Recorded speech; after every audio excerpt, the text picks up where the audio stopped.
Halo teman-teman, kembali lagi bersama saya Marcella Angela Mary Cipoa dengan NIM 22188054. Kali ini saya akan melanjutkan penjelasan saya untuk video sebelumnya tentang proyek saya, yaitu reservasi karaoke dengan judul Cookie Karaoke.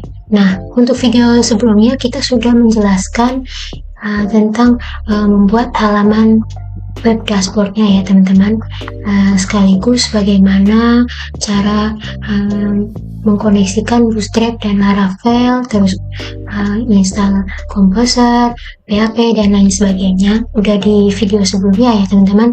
Sekarang untuk video kali ini saya akan menjelaskan isi dari halaman web saya.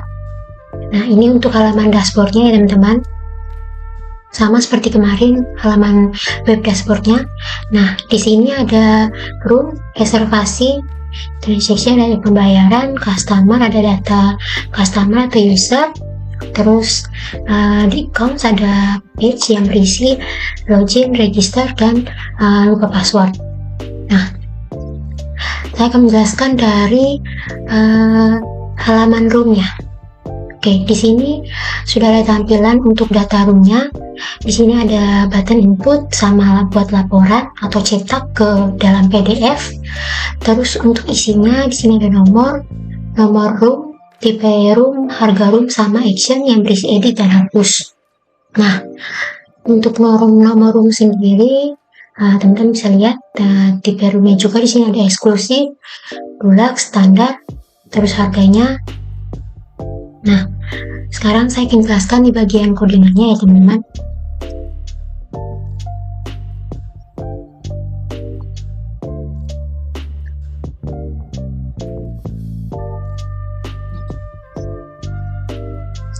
Di bagian di sini ada create, edit, index, sama laporan. Nah, create itu buat untuk input data baru, untuk input data roomnya.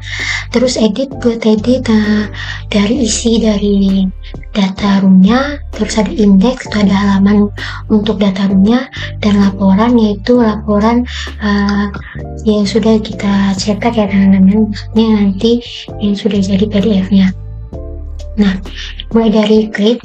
Nah, di sini untuk CSS dan JS-nya teman-teman udah tahu kan kemarin penjelasannya, itu saya ambil dari folder style. Nah, kita klik, terus ada style. Nah, ini ya teman-teman, dari folder style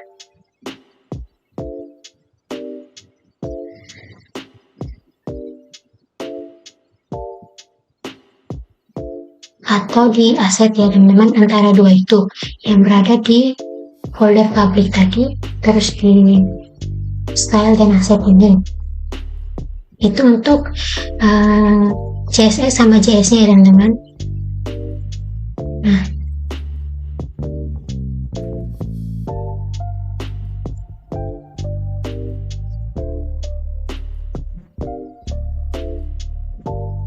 terus di sini ada function update user ID.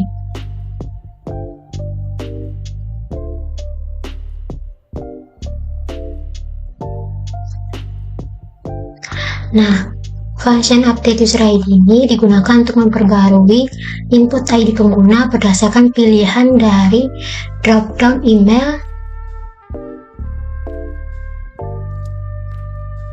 berdasarkan inputan dari drop-down email. Nah, for email drop-down dokumen get element by ID untuk email itu mengambil elemen dari drop-down email. Sedangkan untuk for user ID input kita ngambil elemen input ID, terus for select ini sampai ke bawah dia tuh buat mengambil nilai ID yang dipilih dari drop down. Nah, sedangkan yang ini dia tuh buat mengatur nilai input ID sesuai dengan nilai yang dipilih dari drop down. Ini ya teman-teman. sesuai nilai yang dipilih dari drop down-nya. Terus untuk edit juga sama ya guys. Ini buat ambil nilai dari ngambil nilai atau elemen dari drop down email. Terus ini juga dari ID. Terus ini for select user ID, dia tuh buat ngambil nilai ID yang dipilih dari drop down. Lalu ini user ID input value sama dengan select user ID, dia tuh ngatur nilai input dengan nilai yang sudah dipilih ya.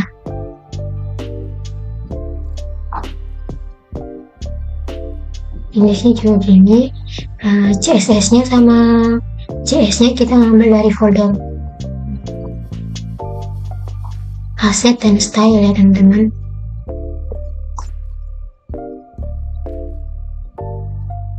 Sekarang coba kita tes input. Jadi bisa teman-teman lihat untuk nomor 10 sampai 19 itu tipe roomnya itu standar. 20 sampai 29 tipe roomnya itu deluxe. Nah terus nomor 30 sampai 39 tipe roomnya itu eksklusif ya. Jadi saya mau tes input nomornya, coba saya 15, tipe roomnya standar, harganya 100.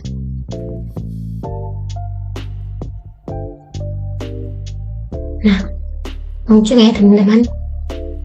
Kalau saya mau edit juga bisa, saya ganti jadi 14, submit. Nah, akan muncul seperti ini. Yang berikutnya, oh ya, untuk cetak laporannya itu di controller ya teman-teman. Kemudian bisa buka di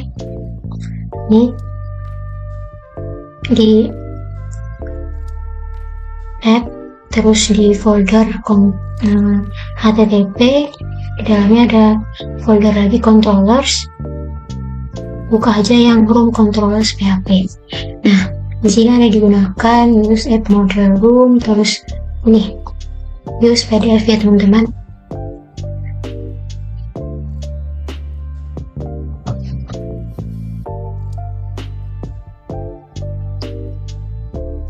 Nah, ini untuk public function PDF-nya. Untuk mencetak laporan PDF dalam bentuk PDF-nya ya teman-teman. Terus berikutnya kita lanjut ke reservasi. Di sini sama kayak yang halaman roomnya, tapi yang bedanya isinya. Di sini ada isinya nama customer, nomor room, tanggal reservasi, waktu reservasi. Nah sekarang kita tes input ya. Nama Marcella, pilih 11.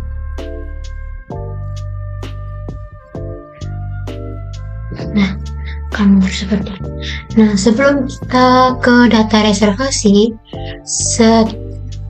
kita ngisi dulu data customer ya teman-teman, supaya nama customer ini bisa connect ke reservasi kita.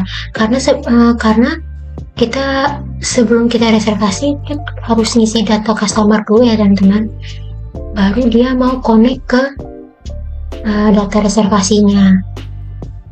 Makanya kenapa tadi waktu saya input namanya cuma 2 yang keluar, karena di data customernya cuma ada 2 nama di sini. Makanya dia di reservasinya cuma muncul 2 nama. Seperti itu. Untuk reservasi codingannya mirip-mirip sama dengan yang di room. Coba kita buka ya teman-teman. Ada create, ada edit, index, sama laporan. Sama ya teman-teman. Nah dia tuh buat ngambil elemen nama, terus sama ID.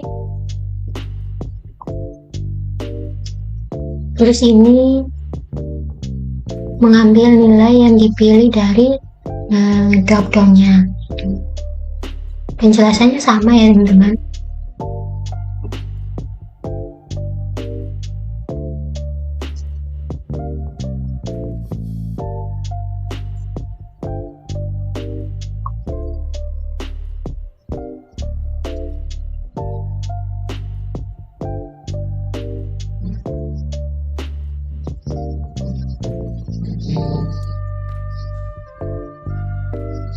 Terus ada edit, ini juga sama kayak yang di room tadi ya, di edit blade juga itu sama.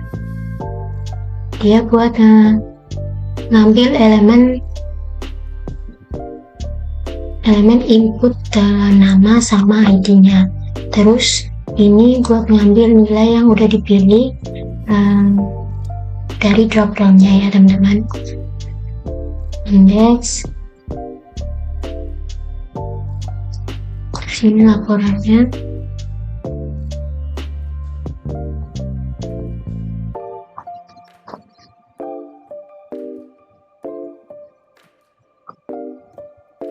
Nah, di sini kita pakai for each. Sintaks for each ini digunakan untuk melakukan iterasi atau perulangan melalui step elemen dalam korelasi ini. Korelasi ini ya teman-teman. Nah, ini adalah koneksi data yang berisi daftar dari customer atau pelanggan. Nah, sedangkan yang ini dia buat indeks atau nomor urut dari setiap elemen dalam perulangan yang dimulai dari 0. Sedangkan yang ini dia tuh buat variabel yang mewakili setiap elemen atau customer dalam korelasi ini. $s.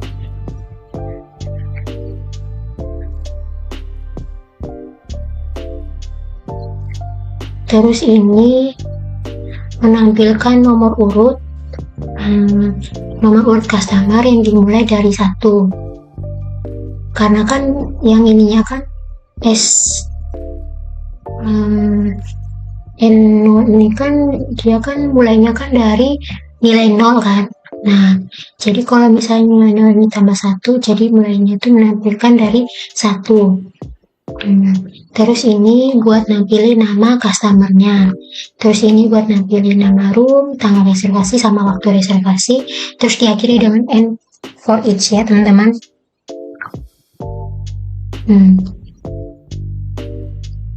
Untuk reservasi sama roomnya saya rasa masih sama ya teman-teman, codingannya, cuman bedanya di bagian isinya aja ya. Untuk yang lainnya sama kok. Ada untuk cetak laporannya itu juga sama, itu kita lihat di controllers di reservasi ya teman-teman. Ini juga sama.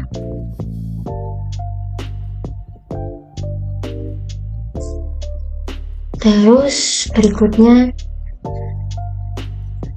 pembayaran. Nah, dari reservasi tadi kan kita udah pilih tuh tanggal reservasinya yang mana. Nah, ini saya terus ini Marcella, totalnya karena tadi saya pilih nomor kamarnya 14 dan jenisnya standar. Nah, totalnya di sini 100.000.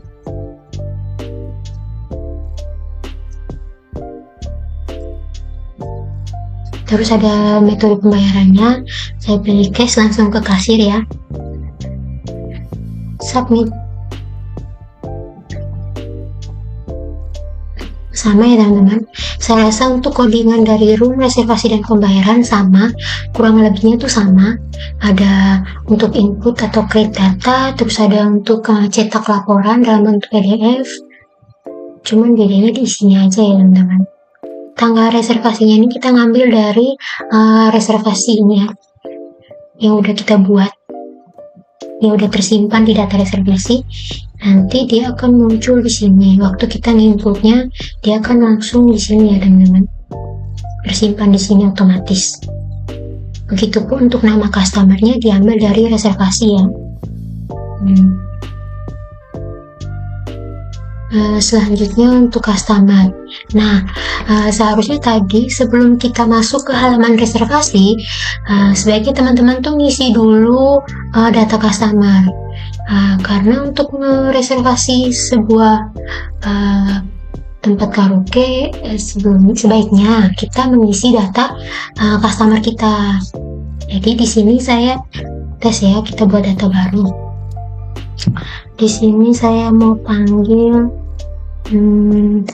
Maria. Ini sekali perempuan, alamat. Sini saya isi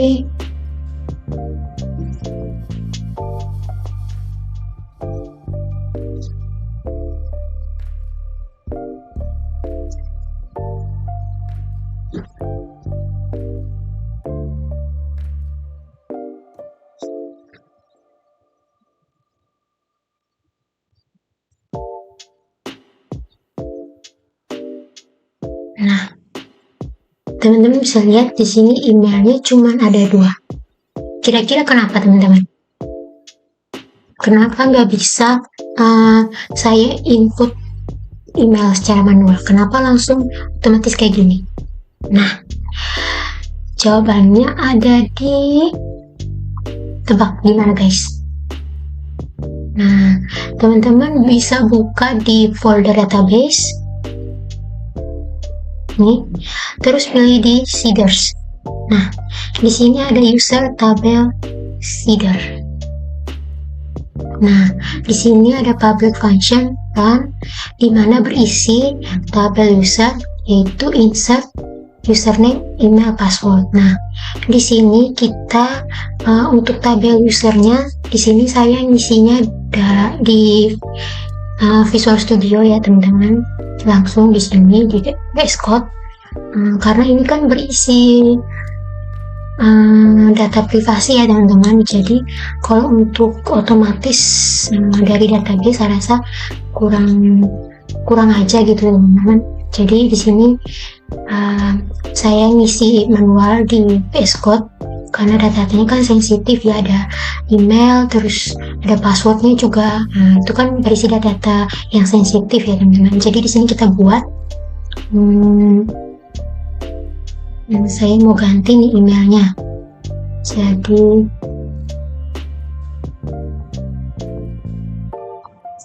Maria.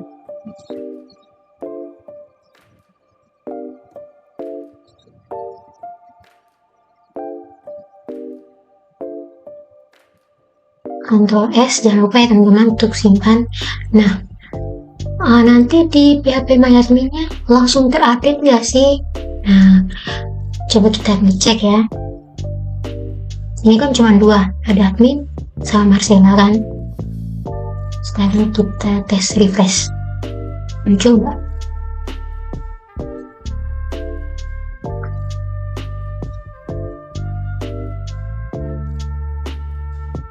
Kita ngetes.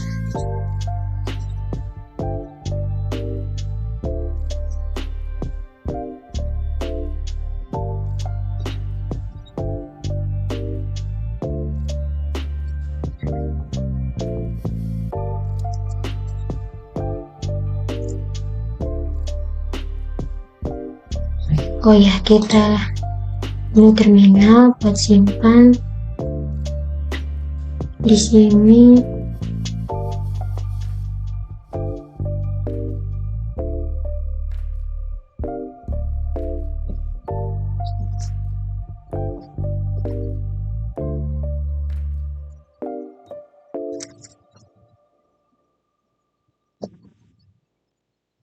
Oke, sudah info seeding database. Sekarang kita masuk ke PHP MyAdmin-nya.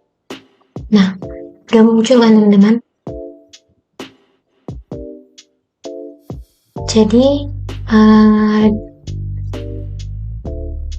kita di terminalnya kita ngetik ini PHP Artisan DB seed kelas ini namanya ini user tabel seeder. Jadi dia tuh nanti akan muncul di langsung muncul otomatis di PHP My Admin kita ya teman-teman. Jadi ini kalau kita mau buat lagi dengan nama yang lain, terus username yang lain, emailnya lain, passwordnya lain, terserah. Tapi untuk munculin nanti di PHP My Admin atau supaya dia bisa tersimpan, kita pakai ini, PHP Artisan DB Sheet kelas user table seeder. Nanti dia akan muncul di sini. Nah, coba nih kita jalan. Mari ya. Jenis kelamin perempuan, alamat, jalan basket, nomor 10, nomor telepon,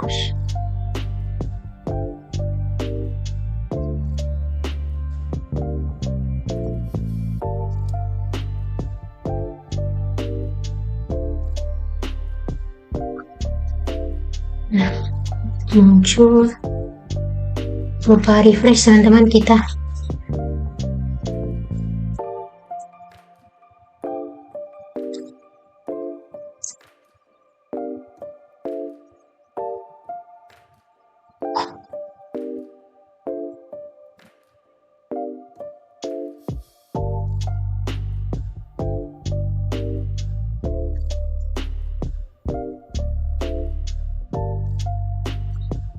Submit.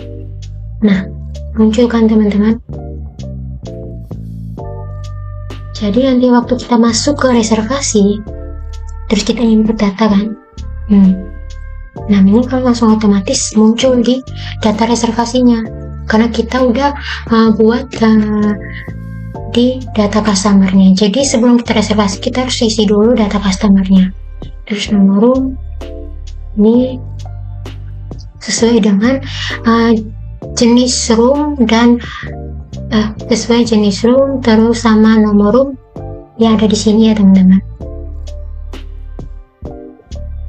Nomor room ini terserah tanggalnya, kasih tanggal 29. Jadi seperti itu teman-teman. Terus ini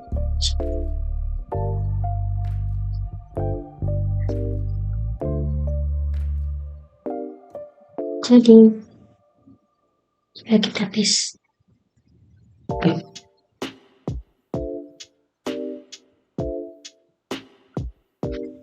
Muncul seperti ini teman-teman laporannya, nama customernya, terus jenis kelamin, alamat rumah, nomor telepon, email.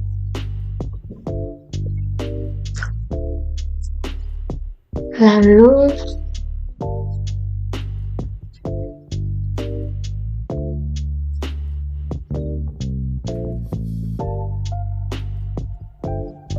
untuk customer controller, ini untuk membuat data baru dari tabel customer. Ini untuk ambil customer baru, kita buat nama customer baru, nama customer, request dari nama, terus jenis kelamin, alamat rumah, alamatnya, terus nomor telepon, request. Ini artinya kita tuh kayak ngebuat data baru di tabel itu ya teman-teman. Terus ada save untuk nge-save data-data ini. Terus ada return di mana customer index dengan message box yang ditampilkan adalah sukses, data berhasil ditambahkan. Terus ini ada public function update dengan request string ID customer. Ini juga sama seperti tadi. Nah, ini ya teman-teman untuk mencetak laporan dalam bentuk PDF-nya.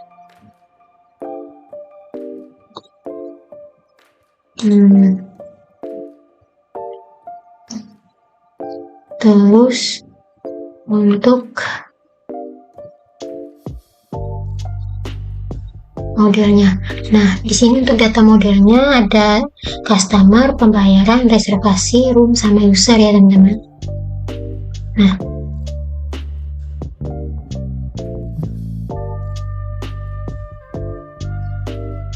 ini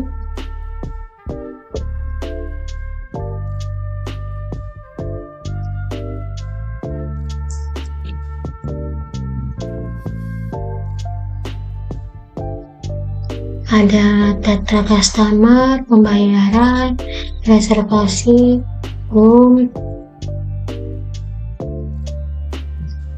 sama user.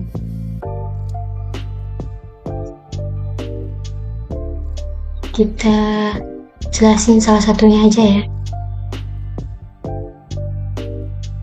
Di sini ada kelas customer, extend model. Nah, di sini ada protect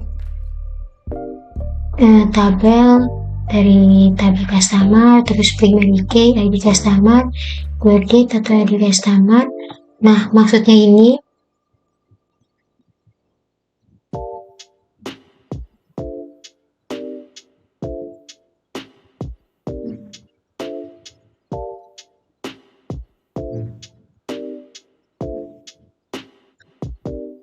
untuk yang pertama, protect tabel customer, dia tuh buat menetapkan atau menentukan bahwa model ini terkait dengan tabel customer dalam database. Nah, terus ini dia tuh buat menetapkan kolom ID customer sebagai primary key atau kunci utama dari tabel customer. Sedangkan ini dia tuh buat menentukan bahwa kolom ID customer dilindungi dari match assignment. Maksudnya itu adalah ada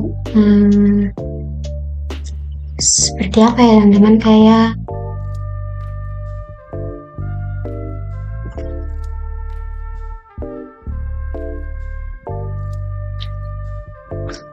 jadi teman-teman saya akan jelaskan. Di sini ada kelas customer extend model, dimana ini dia tuh buat menentukan bahwa model ini terkait dengan tabel customer yang ada di database kita. Terus ini protect primary key, itu dia tuh buat menetapkan kolom ID customer sebagai kunci utama atau primary key. Sedangkan ini dia tuh buat menetapkan kolom ID customer itu sebagai atau melindungi dari match assignment. Terus ada public function user return, ini dia tuh buat mendefinisikan metode user yang menentukan relasi antar model. Terus ini return, dia tuh buat menunjukkan bahwa model customer memiliki hubungan atau belongs to dengan ID user sebagai foreign key. Seperti itu.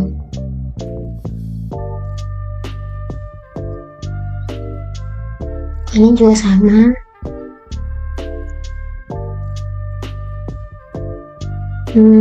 Terus apa lagi ya teman-teman? Oh iya, untuk reservasi karaoke-nya, ini untuk database reservasi karaoke ya teman-teman.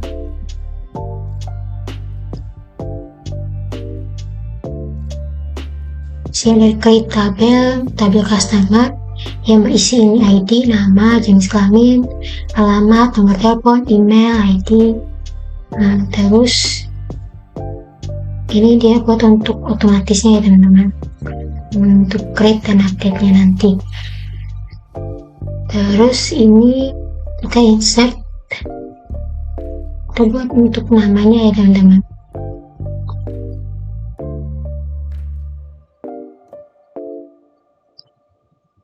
Terus ada create tabel pembayaran, ada insert untuk datanya seperti ini.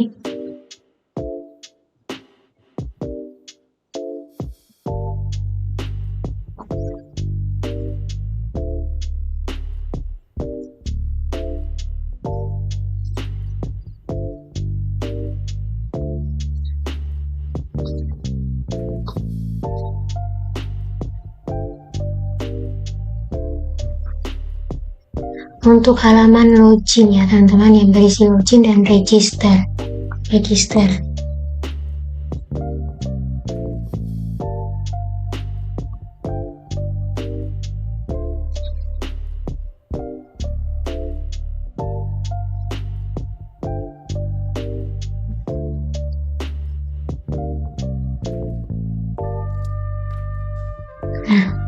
ini ada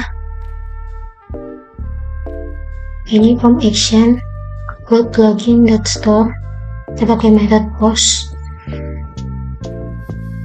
Jadi dia tuh ngambil dari inputan register ya. Jadi kalau kita udah regis, berarti otomatis nanti di loginnya ketika kita menggunakan nama yang sudah kita regis, dia akan langsung masuk. Sedangkan ketika kita belum meregis data kita atau belum daftar, berarti di halaman loginnya ini tidak akan tersambung ke halaman dashboardnya. Karena sebelum kita masuk ke website, pastinya kita kan daftar dulu ya teman-teman. Nah, setelah daftar baru diarahkan ke halaman admin. Nah, ketika kita lupa password, kita juga akan diarahkan ke halaman forget password. Seperti itu ya teman-teman. Ini yang tampilannya. Login, register, get password.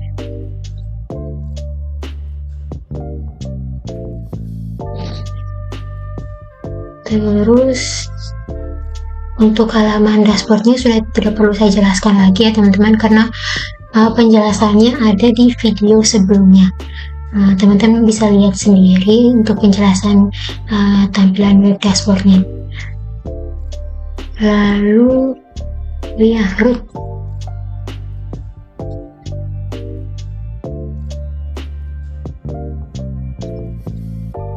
Nah, di sini kita buat root untuk nampilin customer, pembayaran, reservasi, sama room. Dengan root untuk mengambil data dari customer controller untuk dibuat jadi laporan PDF-nya ya teman-teman. Ini terus ada root untuk login dan register. Nah, oke. Saya rasa itu untuk penjelasan saya terkait website saya, yaitu Pupi Karaoke.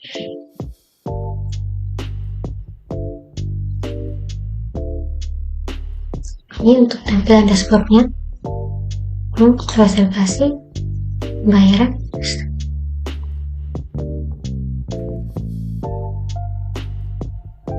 Oke teman-teman, itu saja penjelasan yang dapat saya sampaikan ke teman-teman. Mohon maaf apabila ada kurang atau dari penjelasan saya mungkin kurang detail atau ada salah kata dari penjelasan saya mohon maaf sebesar-besarnya. Itu saja yang bisa saya sampaikan. Terima kasih waktunya. Sampai jumpa lagi. Bye-bye.